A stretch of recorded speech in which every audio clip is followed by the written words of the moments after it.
चलिए अब हम लोग देखते हैं कार्बोहाइड्रेट के बारे में, है ना। कार्बोहाइड्रेट जो होता है ये मेनली कौन कौन एलिमेंट से मिलके बना होता है। कार्बोहाइड्रेट जो मिलके बना होता है, कार्बन, हाइड्रोजन, ऑक्सीजन, जितने भी तरह का कार्बोहाइड्रेट होता है उनमें मेनली यही 3 एलिमेंट मिलता है, कार्बन, हाइड्रोजन, ऑक्सीजन।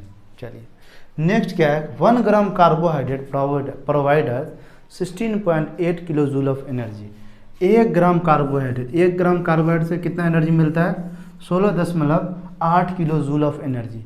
अच्छा, किलो जूल के जगह कभी कभी कैलोरी भी दिया रहता है ना, तो उसको कैसे कन्वर्ट करें, तो हम लोग ये जानते हैं 1 कैलोरी बराबर कितना होता है, 4.2 जूल, है ना। ये चीज़ आपको याद रखना है, 1 कैलोरी बराबर होता है 4.2 जूल। तो यहाँ से हम लोग क्या कर सकते हैं, उसको चेंज कर सकते हैं। मतलब इस किलो जूल को जब हम लोग कैलोरी में चेंज करेंगे तो ये कितना आ जाएगा, 4 किलो कैलोरी, या तो 16.8 किलो जूल ऑफ एनर्जी बोलिए, या इसी को और 4 kilo calorie, 4 kilo calorie of energy, एक ही चीज़ है। चलिए नेक्स्ट है क्या, कॉमन सोर्स ऑफ कार्बोहाइड्रेट। देखिए कॉमन सोर्स ऑफ कार्बोहाइड्रेट मतलब सोर्स मतलब कार्बोहाइड्रेट का स्रोत क्या है, कहाँ कहाँ से हम लोग को कार्बोहाइड्रेट मिलता है। तो कार्बोहाइड्रेट हम लोग कहाँ कहाँ से मिलता है, राइस से, वीट से, शुगर से, मतलब जितने तरह का अनाज होते हैं ना, मतलब दाल, चावल, गेहूँ, है ना, तो ये सब से, राइस से, वीट से, शुगर से, इन सब से हमको क्या मिलता है, कार्बोहाइड्रेट मिलता है। चलिए some fruit contain carbohydrate like mango, banana, watermelon etcetera. देखिए फ्रूट्स वगैरह में जो होता है मेनली आपको विटामिन, मिनरल्स ये सब मिलता है, लेकिन कुछ कुछ फ्रूट में कार्बोहाइड्रेट भी मिलता है, जैसे बनाना हो गया, मैंगो हो गया, वाटरमेलन हो गया, और भी कुछ फ्रूट होता है उनमें कुछ कुछ अमाउंट में आपको कार्बोहाइड्रेट भी मिलेगा। Normally we need 500 gram carbohydrate daily.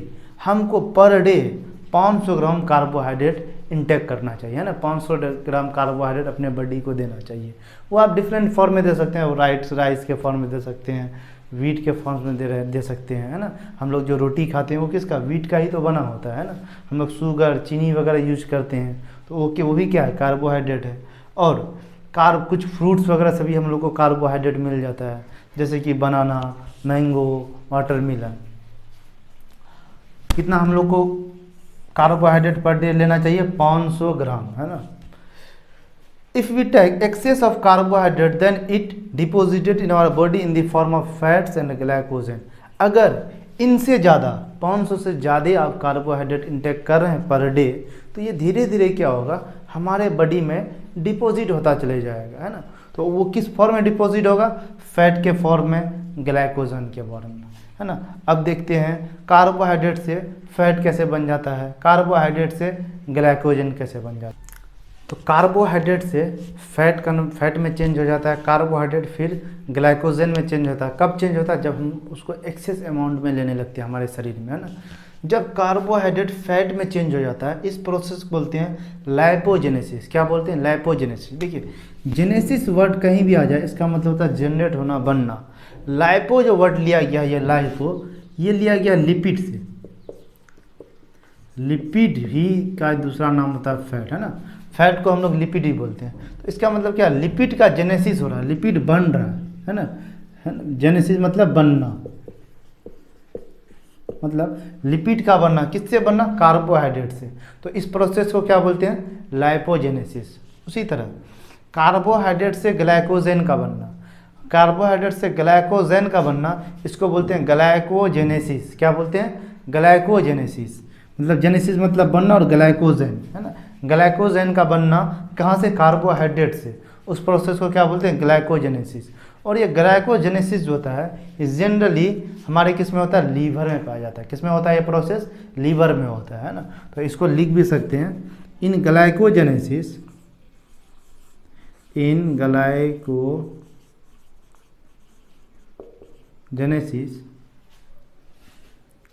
Glycogenesis, glycogen is formed from carbohydrate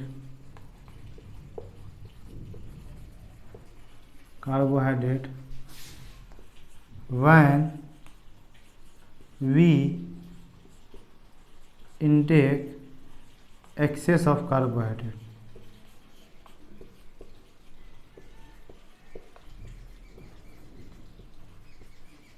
excess of carbohydrate है ना। देखिए एक्सेस ऑफ कार्बोहाइड्रेट ये ग्लाइकोजेनेसिस प्रोसेस होता है, मेनली लीवर में पाया जाता है। तो इन liver,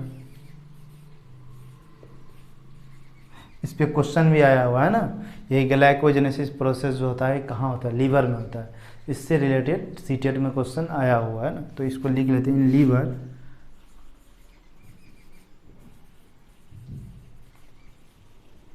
glycogenesis occur.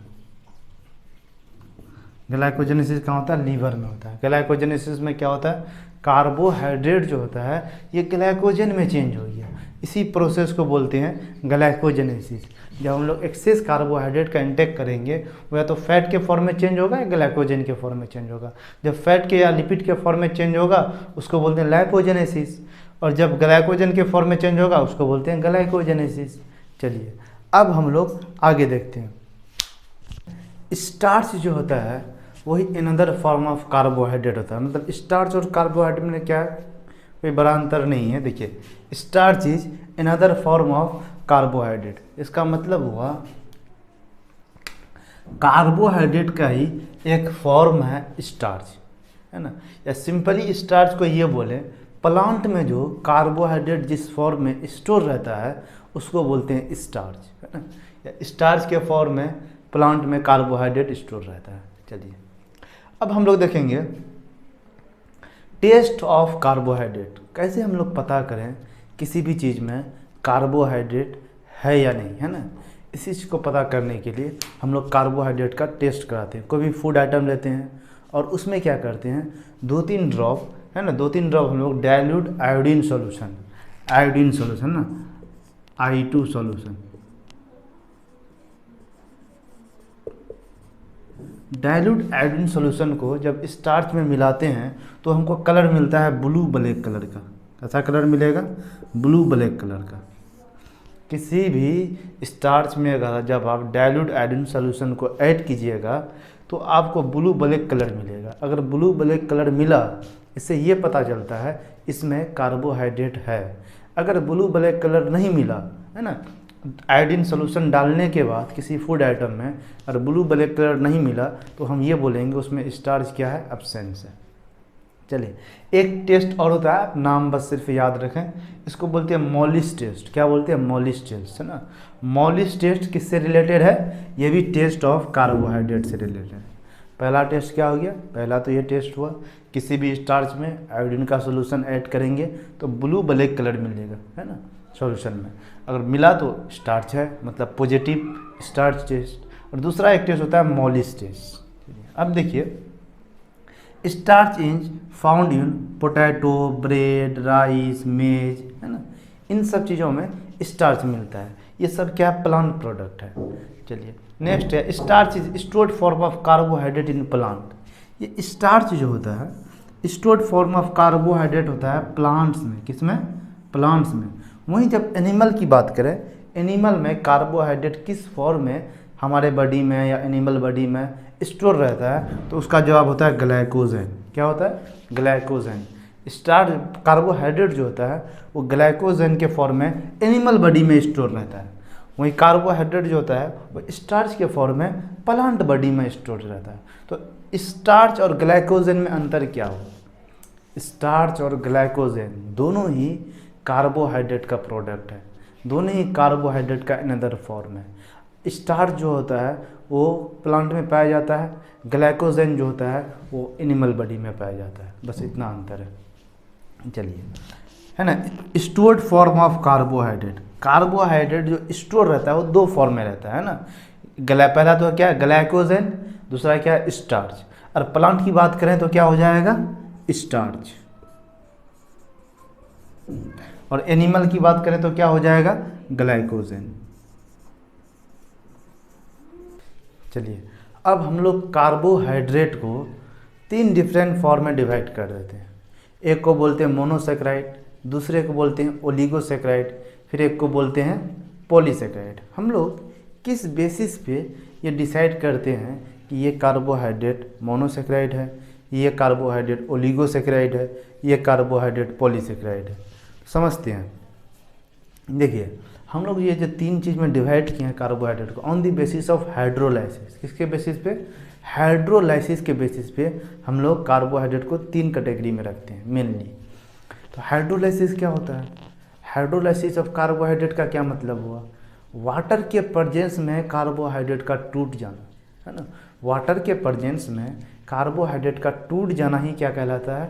Hydrolysis of carbohydrate. चलिए अब देखिए आगे, carbohydrate on the basis of hydrolysis. Hydrolysis के आधार पे हम लोग कार्बोहाइड्रेट को 3 कैटेगरी में डिवाइड करते हैं। पहला मोनोसेक्राइड, दूसरा ओलिगोसेक्राइड, तीसरा पॉलीसेक्राइड। अच्छा, मोनोसेक्राइड क्या होगा? जिसका हम लोग फर्दर हाइड्रोलाइसिस नहीं कर सकें, जिसका हम लोग फर्दर हाइड्रोलाइसिस नहीं करवा सकें, उसी को बोलते हैं monosaccharide. It can't hydrolysed further, इसका अब हाइड्रोलाइसिस नहीं होगा। इसको आप वाटर में रखिएगा तो ये ग्लूकोज ही रहेगा। अब ग्लूकोज टूट के कुछ और नहीं बनने वाला, कोई और सेक्राइड नहीं बनेगा। वही चीज़ है। इसका एग्जाम्पल है ग्लूकोज, फ्रुक्टोज, राइबोज एक्सेट्रा, है ना। लगभग ऐसा देखा गया नेचर में 20 तरह के मोनोसेक्राइड मिलते हैं। In nature about 20 type of monosaccharide are found, है ना। अब आ जाते हैं हम लोग ओलिगोसेक्राइड। ओलिगोसेक्राइड क्या होगा? जिसको वाटर के प्रेजेंस में, है ना, अगर ऐसा कार्बोहाइड्रेट जिसको वाटर के प्रेजेंस में ब्रेक किया जाए वो 2 से 10 मोनोसेक्राइड बना सकता है। कितना मोनोसेक्राइड बना सकता है? 2 to 10 मोनोसेक्राइड बनाएगा। अगर 2 मोनोसेक्राइड बना उसको डाइसेक्राइड बोलेंगे। 3 मोनोसेक्राइड में टूट जाएगा उसको ट्राइसेक्राइड बोलेंगे। 4 में इसी तरह आगे आ गया ना। जैसे उसका एग्जाम्पल हो गया माल्टोज, लैक्टोज, सुक्रोज। ये सब जो एग्जाम्पल है ना, माल्टोज, लैक्टोज, सुक्रोज, ये सब डाइसेक्राइड का एग्जाम्पल है। किसका एग्जाम्पल है? डाइसेक्राइड। डाइसेक्राइड क्या? ओलिगोसेक्राइड ही तो है। अगर ओलिगोसेक्राइड जो होगा 2 मोनोसेक्राइड में टूटेगा उसी को बोलेंगे डाइसेक्राइड। ये माल्टोज जो होता है ये 2 मोनोसेक्राइड में ब्रेक कर जाता है। अभी आगे बताते हैं इसका मोनोसेक्राइड क्या होगा। उसी तरह लैक्टोज होता है 2 मोनोसेक्राइड में ब्रेक कर जाता है। सुक्रोज जो होता है वो भी 2 मोनोसेक्राइड में ब्रेक कर जाता है। चलिए अब देखते हैं पॉलीसेक्राइड। ये तो 2 to 10। अब 10 से ज़्यादा मोनोसेक्राइड में ब्रेक कर जाए कोई कार्बोहाइड्रेट, उसी को बोलते हैं polysaccharide. On hydrolysis it can break into many monosaccharide, है ना। जब बहुत मोनोसेक्राइड में ब्रेक कर जाए उसको क्या बोलते हैं? पॉलीसेक्राइड। इसका एग्जाम्पल हो गया स्टार्च, ग्लाइकोजन, सेलुलोज एक्सेट्रा। चलिए अच्छा, हाइड्रोलाइसिस का क्या मतलब हुआ? हाइड्रोलाइसिस मतलब वाटर के प्रेजेंस में किसी भी चीज़ का टूट जाना। अब हाइड्रोलाइसिस ऑफ कार्बोहाइड्रेट मतलब कार्बोहाइड्रेट वाटर के प्रेजेंस में टूट जाए, वाटर की मौजूदगी में वाटर में कार्बोहाइड्रेट को रखने में वो ब्रेक कर जाता है, उसी को बोलते हैं हाइड्रोलाइसिस ऑफ कार्बोहाइड्रेट, है ना। Break down of any substance in the presence of water is called hydrolysis. चलिए अब हम लोग देखते हैं ये जो डाइसेक्राइड है, माल्टोज, लैक्टोज, सुक्रोज, इनका मोनोसेक्राइड क्या होगा? और इसको वाटर में रख दें तो ये कौन कौन से चीज़ में टूट जाएगा, है ना। इसके बारे में हम लोग देखते हैं। चलिए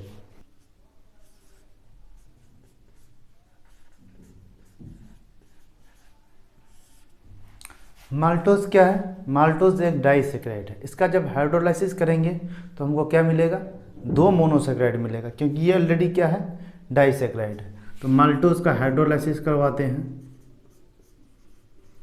माल्टोज का हाइड्रोलाइसिस करवाने से क्या मिलेगा? 2 मोनोसेक्राइड मिलेगा। वो जो 2 मोनोसेक्राइड होगा क्या होगा? Glucose plus glucose, glucose plus glucose. उसी तरह दूसरा क्या डाइसेक्राइड है? लैक्टोज। लैक्टोज का जब हाइड्रोलाइसिस करवाएंगे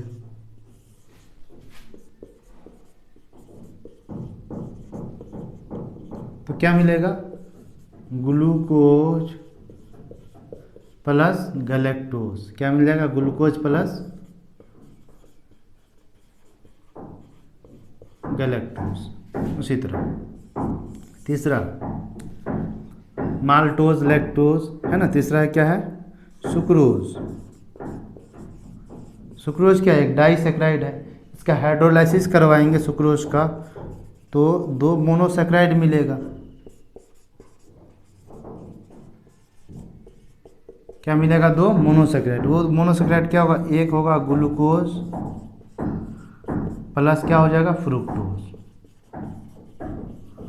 है ना। तो ये सब क्या है बोलिए? ये सब आपको, ये सब डाइसेक्राइड है। ये माल्टोज, लैक्टोज, सुक्रोज, ये सब क्या है? डाइसेक्राइड है। इसका हाइड्रोलिसिस करवाएं तो 2 मोनोसेक्राइड मिल रहा है। अगर ग्लूकोज ग्लूकोज मिल रहा है तो इसका मतलब माल्टोज का हाइड्रोलिसिस करवाया है।